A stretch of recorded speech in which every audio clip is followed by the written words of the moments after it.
வீடுகளில் இரண்டாம் படை வீடான திருச்செந்தூர் முருகன் கோவிலை சுமார் 350 ஆண்டுகளுக்கு முன்பு திருச்செந்தூர் பகுதியை டச்சுக்காரர்கள் ஆட்சி செய்து வந்தனர். அவர்கள் பேராசைப்பட்டு அங்கு இருந்த முருகன் சிலையையும் கடத்திச் சென்றனர். அவர்கள் கடல் வழியாக படகில் சென்று கொண்டிருக்கும் போது கடலில் மழையும் புயலும் ஆக்ரோஷமாக ஆரம்பித்தது. இவை அனைத்தும் இந்த சிலையால் தான் நடக்குது என்று எண்ணி உயிர் தப்பினால் மட்டும் போதும் என்று அந்த சிலையை கடலில் போட்டுவிட்டு சென்றனர்.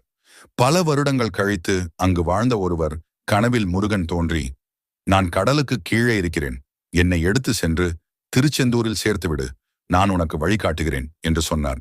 அவர் அடுத்த நாள் ஊர் மக்களை அழைத்து கொண்டு கடலுக்கு சென்றார். அங்கு அவர் தன் உயிரை பணயம் வைத்து முருகன் சிலையை மீட்டார். அந்த சிலையை திருச்செந்தூர் முருகன் கோவிலில் சேர்த்தனர். பல வருடங்கள் கடலுக்கு கீழே இருந்ததால் உப்புத்தன்மையால் சிலை அரிந்து